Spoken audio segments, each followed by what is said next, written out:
Samantala, hindi lang po saya ang dala ng holidays. Para sa iba, Christmas can also mean stress, pressure, even loneliness. Kaya ngayong araw, pag-uusapan natin ang mga epekto ng mga ganap tuwing Christmas sa ating mental health.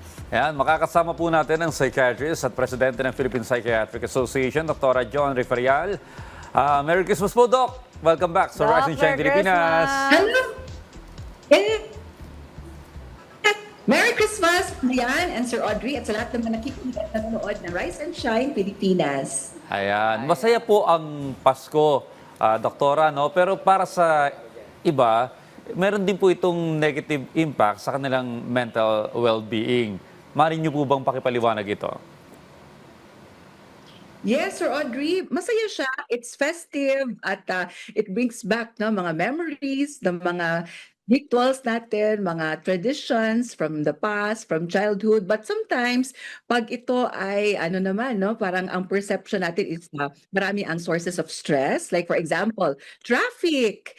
For example, yung finances at kailangan maraming mga ganap na kailangan puntahan, etc. And the pressure, expectations na kailangan quote unquote kailangan perfect yung celebration natin. Sometimes it can cause stress also. So kailangan lang natin hanapin yung balance sana na hopefully ay hindi tayo masyadong ma-stress during the holidays. Oo, pero syempre may mabuting impact rin naman ito sa ating mental health, Doc, itong Christmas season na ito. Of course. Oh, as mentioned kanina, in fact, pag nakikita natin yung mga festive na mga lights, pailaw, music, may mga nasa-smell tayo ng mga food na lumalabas pag tuwing Christmas lang or holiday season, nagbibigay ito ng boost ng happy hormones. Tawag natin dito ay dopamine, serotonin, especially if it brings back memories from the past. Halimbawa, mga happy childhood memories o yung mga natin, yung mga traditions that we continue to do and we continue to of course take part in kahit na adults na tayo. Okay. Doktora, paano po naapektuhan ng mga stressor tuwing Christmas yung mga taong meron pang existing na mental health conditions gaya po ng anxiety o depression? Mas lalo po ba itong lumalala o kahit paano'y naiibsan?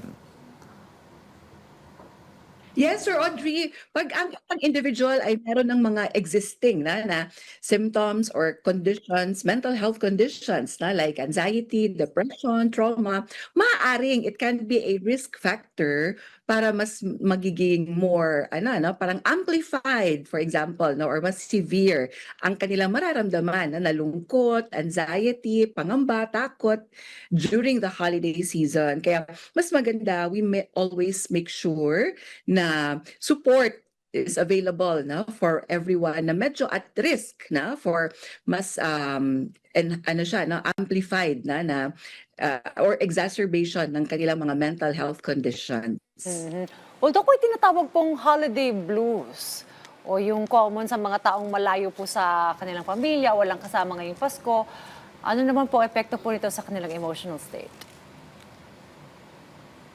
Yes, ang holiday blues, ito yung temporary lang na state of being sad. Kaya blues, di ba? Temporary lang siya. Usually, nagsa-start from mga November, pag-start na ng mga holiday season, until around this time ng Christmas. Kasi it can be triggered by loneliness, for example. That feeling na mag-isa lang sila, lalo na pag nasa ibang bansa.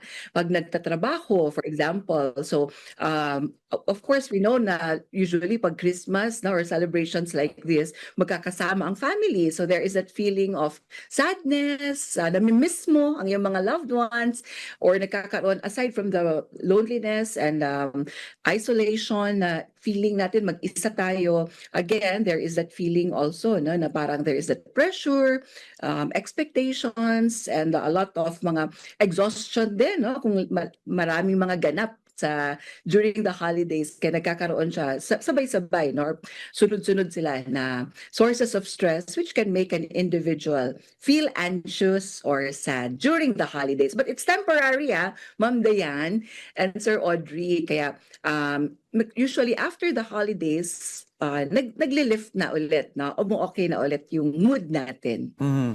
Well, ito minsan nakwento ko kay Dayan to, no, na parang pakiramdam ko yung mga people pleaser, medyo nightmare sa kanila yung ganitong holiday season dahil gusto mo at Lahat least regaluhan, lahat ganyan. mapasaya mo yung mga kaibigan, kakilala mo. Minsan napofrustrate ka kapag hindi dumating ng tama sa oras or hindi nagustuhan yung binibigay mo. So ano pong tip para mapanatiling healthy yung ating kaisipan at damdamin tuwing ganitong panahon?